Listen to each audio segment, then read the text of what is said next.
السلام علیکم ملګرو د افغانستان کرکټ فینز او افغانستان کرکټ ټیم د لپاره بوري خبر راغله د جی مجيب الرحمن د انجری په وجه باندې د ورلد کپ نه بهر شوی دی او خوش خبری دا د افغانستان کرکټ فینز د لپاره چې د مجيب الرحمن په ځای یو زبردست کلاړي په سکواډ کې ان شوی دی یو زبردست کلاړي به ټیم کې داخليږي کم کلاړي د پاغي باندې هم خبره کو او مجيب الرحمن د سه انجری په وجه باندې په سب وجه باندې د ورلد کپ نه بهر شو دا هم تفصیل په دی ویډیو کې تاسو سره شریک کوم ویډیو خپل هم مکمل وګورئ او مخکې ملګرو سره ضرور شریک کړئ د مجيب الرحمن انډکس فنگر دا ګوته چې کمره دا ګوته انجری شوی ده انجری دا د آی پی ایل نه مخکې هم په آی پی ایل کې هم مجيب الرحمن هر میچ کې گیم نو کړي ځکه انجری ولا وغه په دې یریدو هم چې اسنه دا انجری می زیاته شي او آی پی ایل کې بیا آی پی ایل نه پس را روان ورلد کپ نو هغه وی اسنه د ورلد کپ نه بهر شم خداغه چې کم سوچ او کم یاره وا هغه حقیقت ثابت شو د هغه انجری په وجه باندې د ګوتې د انجری په وجه باندې مجيب الرحمن د ورلد کپ نه بهر شو جی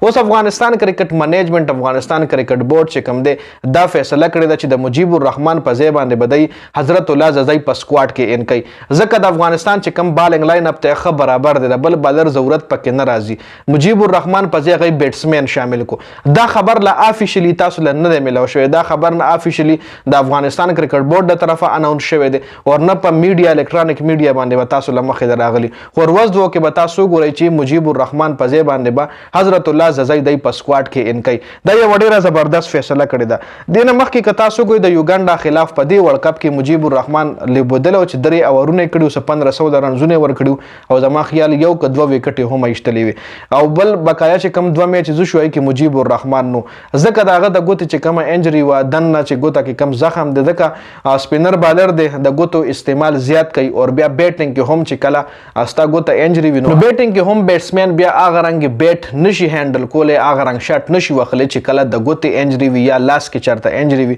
نو بیا اغه رنګ شاټ هم نه لګي نو سو دا د افغانستان کرکټ بورډ یو ډیره صحیح فیصله و چې حضرت الله ززای په سکواډ کې ان کې اوپنر بیټسمن دی جی را روان چې کم سپر 8 کې د افغانستان میچز دي نو هغه استرالیا سره میچ دی بنگلاديش سره بیا یو میچ راځي او یو به میچ چې کم وي هغه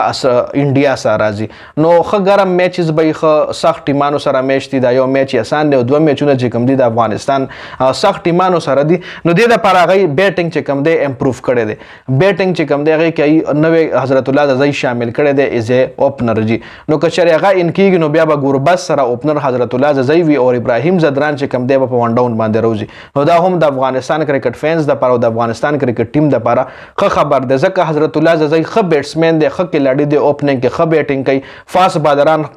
زبردست وخی او انډیا سره هم فاست بالران دي استرالیا سره هم فاست بالران دي نو فاست بالرانو د لپاره یو خه بیټسمن چې کم دی افغانستان ان کړي دي نو یو بری خبر دا وجي د افغانستان کرکټ فینز د لپاره چې مجيب الرحمن د ورلد کپ نه بهر او داغه پځه خوش خبری دا راغی چې حضرت الله زئی به ان کوي اوس د مجيب الرحمن پځه بدای د سره ننګیالي خاروټي هم شته په سکواډ کې هغه هم استعمالول شي کچره د سپینر بالر ضرورت دي نه علاوه غي افغانستان بالنګ لاین اپ چې کم دی خبر برابر دی راشد دی نبی دی ټول بالران خفام کې دی فاروقي دی